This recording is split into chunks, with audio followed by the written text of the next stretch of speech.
Chris, great to see you. Only one place to start. What's it like being back in Newcastle again? It's great.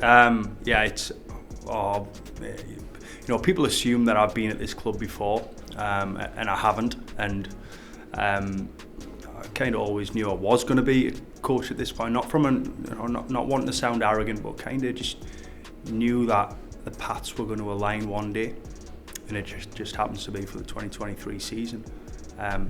Aside from coming back to the club that I've got a lot of interest in, and it's always been my club from afar. Just brilliant being back in the North East.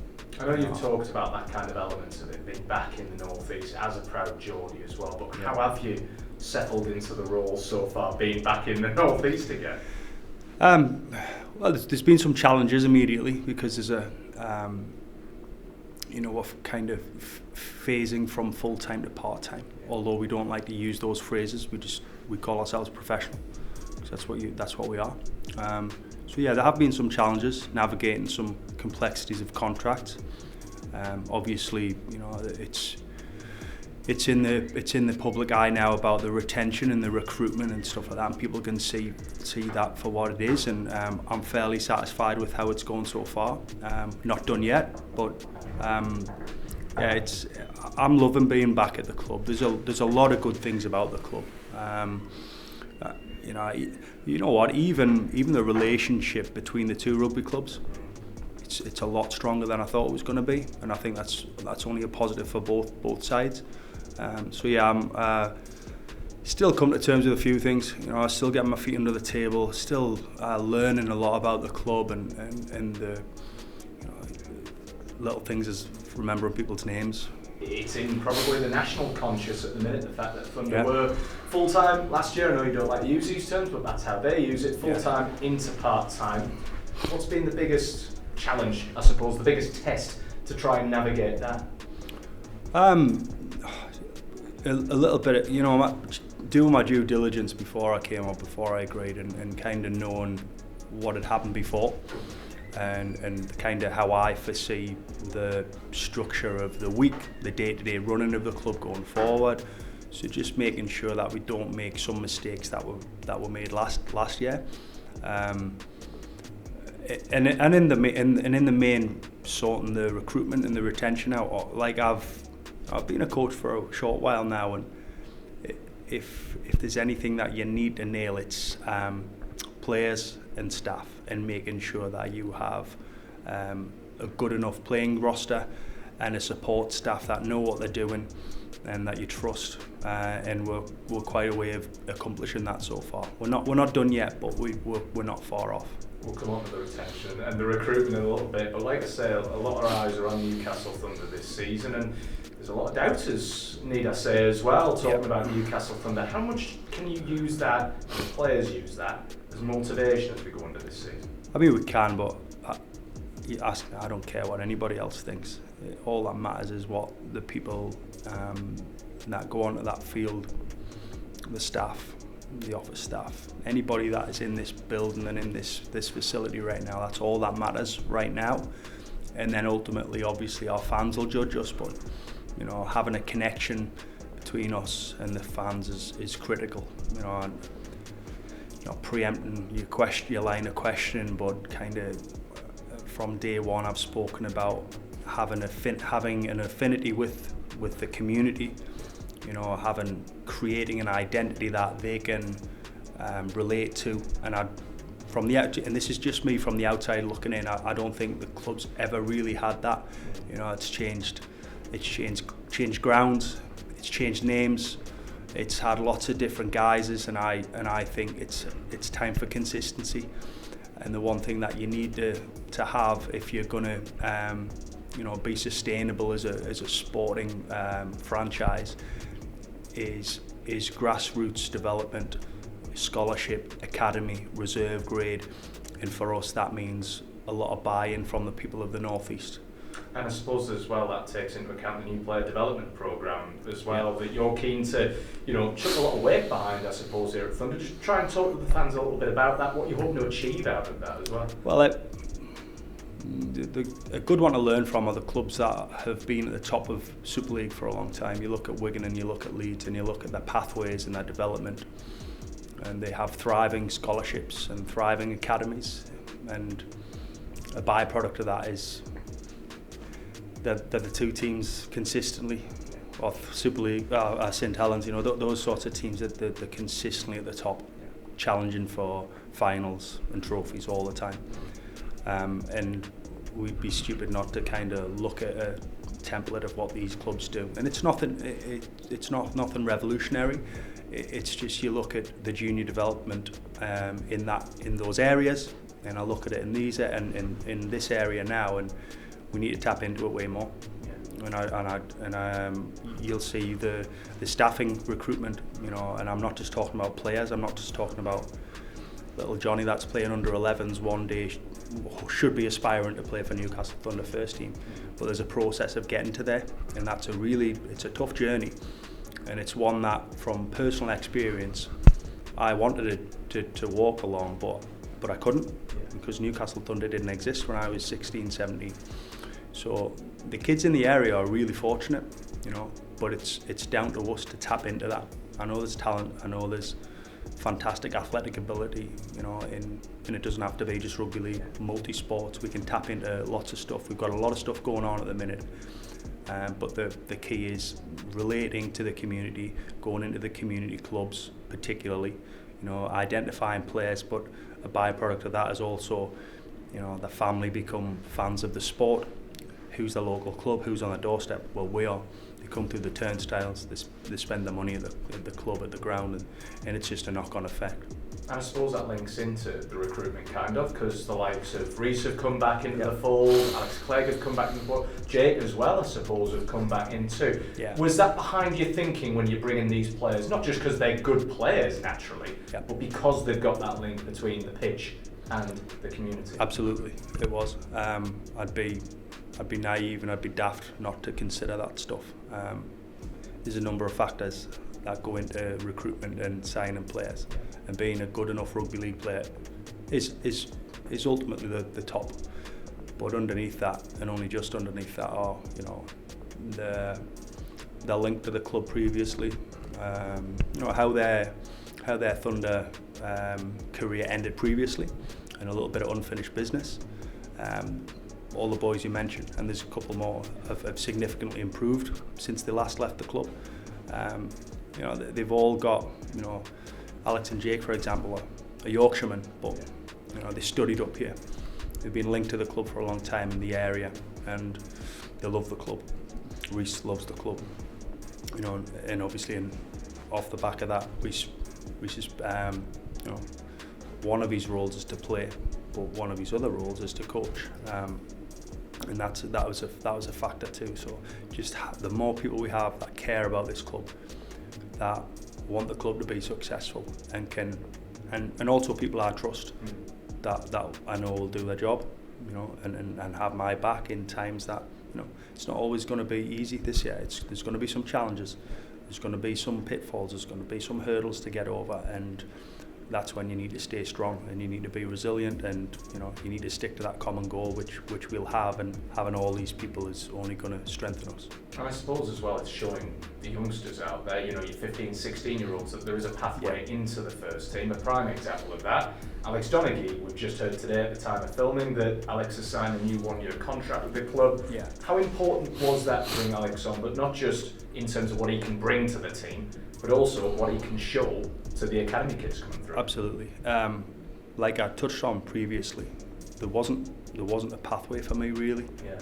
There's a distinct pathway for these kids now, and Alex is well on the way of treading that path. You know, he's played a handful of championship games, and my job now is to make sure in the next few years he's the mainstay of the team. You know, I don't want to say the club have previously let them down, but they need to be made, given things as black and white as possible, so they know what to do and what not to do, and how to achieve what we all want them to achieve. Because if they are the mainstay of this team in the next 2, 3, 4, 5 years time, then I'll have done my job, and this club will be well on the way of being a sustainable championship club, and ultimately, if they're going to call it Super League, a Super League club, but if they're not, we'll be a top tier club, and that's the plan ultimately. That's the end goal. You briefly touched upon the mentality, I suppose, behind the likes of Reece and Cleggy, who have come back in and got a bit of a point to prove, certainly around these parts. I was talking to Eddie Howe not so long back, and he kind of came up with this, it's an us against them mentality up here in the northeast more than anything. It's almost tribalistic. Do you want to implement that sort of mentality within this team or not? A little bit. I mean, I think it's the Geordie mentality anyway. Yeah. To be honest, we're always an outpost, and I've had experience with that before. As a kid growing up, I was a talented rugby league player, but there was limited competition around here, so we used to go to Yorkshire, Lancashire, and we were always seen as the outsiders. But again, we don't need an excuse or a reason. We don't. I'm big on accumulating good days. If you accumulate enough good days, you'll have a good week, and in turn, Sunday 3 p.m. will look after itself.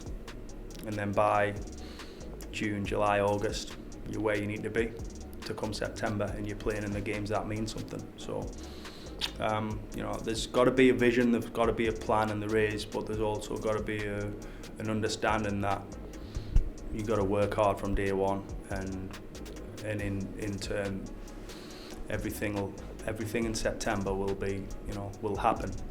But until then, you just keep ticking off the days. You keep your head down, you keep working hard, and we keep working hard together, and that's what we're going to do.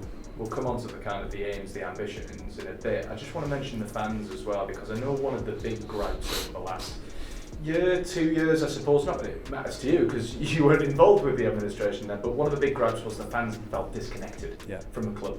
How do you personally, as a head coach, want to connect the fans to the club again? Just clarity and transparency. Just be open, just be honest. Already had a couple of discussions with fans groups already, and making them aware that can't tell them everything, obviously, because it's professional sport. Can't have certain things leaked and whatnot, but for the duration of my coaching career, I've always been honest and open and transparent and accessible. We need to be way more accessible as a group, as a staff. We're not Hollywood movie stars.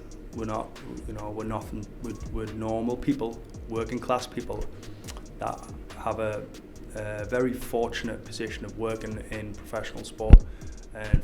And for me now, the club that I've always had an affinity with, and just like all the other names we've mentioned, this is their club. This is the fans' club. And what the fans have to realise, we want exactly the same as they do. And I firmly believe that with everybody on the same page with the stuff I've spoken about there, we'll get to where we need to get to. It's really exciting. I'm really excited about what's in front of us. And I suppose that applies as well to the players that have been retained. What have you seen in them so far to justify that retention this season? Oh man, they were signed at this club for a reason, because they're very talented rugby league players. And I think that, again, there's elements that they maybe lacked a bit of leadership and a bit of clarity in making things black and white. But I guarantee that they'll admit that they underperformed too. Look at the league table, look at the investment, and what I do know is that they're talented. But why weren't they successful last year? So there's, obviously it's day one on Saturday for us, and I've spoke to everyone on the phone, and obviously they're enjoying their off season. They got 2 more days of it, a day and a half of it. But from my point of view, it's breaking down some barriers, it's forging some relationships, it's forging a lot of relationships, because I'm as technical as I need to be, or I want to be, and I'll mix it with any other coach on the planet really, but the most important thing is the relationships you build. And I'm not quite sure that this club have had that, making them aware of what I'm about, and me finding out what they're about and what makes them tick, and understanding how to get the best out of them, and that's something that I'm tasked to do, over the next month or two, and at the same time we'll be working our socks off in terms of pre-season and working really hard to tick all those physical boxes. But for me, it's about breaking down some barriers and learning about the players and the group, and I guess the first thing that I'll address is leaving the baggage of 2022 behind and looking forward, because looking back's never got anyone anywhere. We need to make sure that we leave that bitterness, we leave that whatever happened has happened, and you can't change the past. What we can do is be really focused on what we can change now and going forward, and that's a really exciting prospect if you think about it. And I imagine that applies to more incomings as well. I imagine the recruitment isn't done. Yeah. Can you give the fans any insight into what extra recruitment needs to be done? The sort of, not necessarily names, I'm not going to push you for names, but the sort of excitement levels around names that could be coming in. Yeah, I mean, we're talking to a couple of players that started in the World Cup, you know, and without naming names or positions, still a couple of key positions, and not just one, you know, maybe it'll be 2, 3 or 4. And also kind of, you know, when I arrived, I thought one of the things that I'd lacked maybe was a bit of experience and leadership, and hopefully those players will reflect that as well.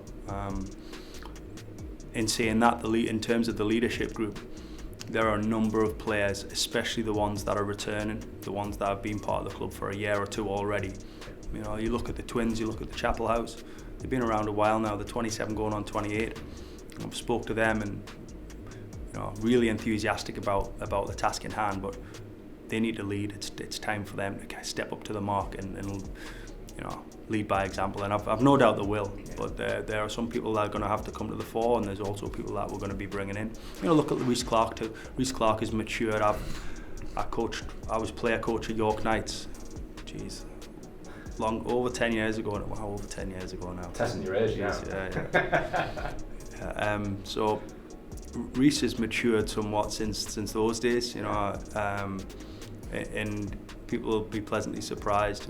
Reece as a player has changed, but for me, matured as a man. You know, he's and can be also a real leader. Yeah. You know, so there's a number of factors there, and a lot of people that we're expectant of. So bearing that all in mind, and the blend, looking from the outside looking in, the blend of talents and leadership and experience in this squad now, of those players who have been retained, those players who are coming in, what should Thunder be aiming for this season to round things off this interview? To be consistent, to be in the fight every single game, to improve on last year, and like I said before, it's not about making statements in November or December. It's about working hard, and that if you work hard enough during those first 3 months, those pre-season, you know, you come to the games, then September will be taken care of. I'm not going to say what position we're going to finish, because that'll be madness. But what I will say is that this group are going to be prepared to fight, and hopefully that, you know, that talking about that identity, you know, that Geordie mentality almost, you know, especially at home. You know, we've got to make this a fortress, and I know it's a cliche, and people might cringe at times when they hear that phrase, but it's important that our home fans, if we're going to grow our fan base, that they see fight in the boys every other week at Kingston Park, you know. So yeah, that's pretty much what we're looking for. You mentioned the magical word there. I'm going to pick you up on that identity. What is the Chris Thorman identity that you want to kind of instill here at Thunder on the pitch? Well, I want it to be a community feel, and I want there to be a real togetherness in us, because I played at a decent standard myself. I had a decent playing career, and anytime I was successful, they weren't necessarily the most talented players or talented group. What they were is the toughest, the most hardworking, and the most resilient. Yeah. And if we can kind of do that sort of thing, then I'll be more than happy. You know, and the way you do that is enjoying working hard together. You know, I was asked about what my style of play is, and that's a really interesting question, because offensively I was a bit of a maverick. I'd probably hate to have coached me in my early days, but then you mature and you realise how to really play the game and what's best for the team. You know, I need a team of selfless individuals that put the team first all the time. And generally, if you put those few things together, then you get success. I've seen it firsthand. I've been part of it firsthand, you know. So a bunch of selfless lads that are willing to do whatever it takes for the cause certainly helps. But at the same time, offensively, you know, being able to express yourself. But that's got to be earned, and there's got to be a balance to it. And just very, very, very finally, I promise, before we take up any more of your time, fast forward, I don't know, let's say 2, 3, 4, 5 years it could be, however long you're here at this club, whenever you do leave the doors for the final time, how would you want to reflect on your time here at Newcastle Thunder at that point? We've got a thriving youth system. We've got a thriving scholarship academy. I've been to every single community club in the area, in the northeast, you know, and wider areas. And everybody that you go to in those community clubs want Newcastle Thunder to do well. And at the same time, you know, it's easy to make statements about, you know, the club have previously made statements about being in Super League in 10 years' time. And I wouldn't want to make those statements, but sustainable, thriving, community feel. Yeah, it's an interesting question, and it's not something that I've really thought I'd be answering, but I just think that, you know, those 3 words I'll be pleased with.